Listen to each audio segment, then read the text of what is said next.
Hi there, it's Jonathan here from PlayGuitar.com. Today I want to quickly explain how to use this cheat sheet that I have available at PlayGuitar.com called the fretboard in the key of E.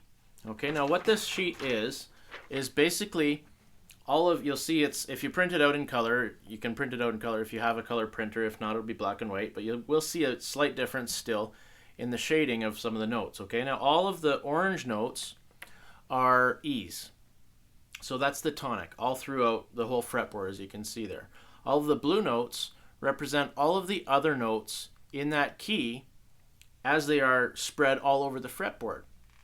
Okay, so basically this cheat sheet here represents every note, every possible note that you can play in the key of E major and all across your fretboard. So it's a handy reference for you. Now the way you can apply this to your fretboard is basically if you turn it sideways. Of course, the cheat sheet itself is a different scale than my actual guitar is, but you can get the point, right? Like the top string here in this case is E, and of course I have an E string right here, and so on and so forth, the A, D, G, B, E, and we have the frets labeled here as well: first fret, second fret, third fret, and so on all the way up to the 14th fret. Now these are all of the possible notes you can play in E major, okay? Now, of course, it's not really convenient to just pick notes at random all across the fretboard. So basically what we've done is we break things down into patterns that we can access by keeping our hand in a specific area of the fretboard. These are often called box patterns. And on this cheat sheet, we have the E major open scale. So that's covering this area. And you'll see on the cheat sheet itself that there's a green box surrounding each of the different box patterns that are represented on this cheat sheet.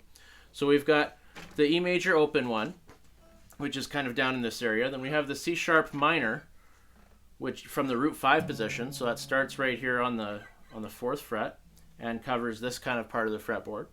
And then we have the C sharp minor from the root 6 position, which is up here.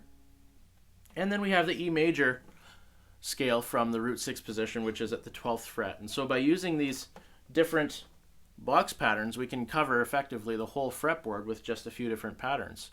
So that's kind of the point of this this cheat sheet here, to give you an idea of all the notes that you can play in the key of E major on your fretboard, and also to break down and show you a few different patterns that you can practice to play those in a more convenient way. One quick tip as you're learning these scale patterns is that it's best to apply to assign one finger per fret. Now, you'll notice that most of these patterns cover just 4 frets. Occasionally there will be like one note and a 5th fret, but in general they're going to cover about 4 frets.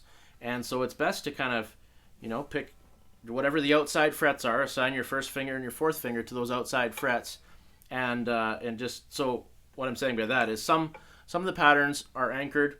The first note will be convenient for your index finger to use. Sometimes, like the major scale for instance, it makes a lot more sense to anchor your middle finger on the root note because then you get access to the 4 frets like I was describing there. So that's a good way to start figuring out the fingering that you should use for these scale patterns. Now, it's also important to note that these are the notes for the key of E major. The same patterns hold true in all the other keys, with the exception that they change positions a little bit, right? But the basic finger pattern remains constant, and that's what I teach in the Guitar Scale Patterns course. So right now I'm just going to briefly demonstrate to you the C sharp minor scale, which is the relative minor of E major, and therefore it fits perfectly in the E major key. So the C sharp scale starts on the 9th fret, and it sounds like this.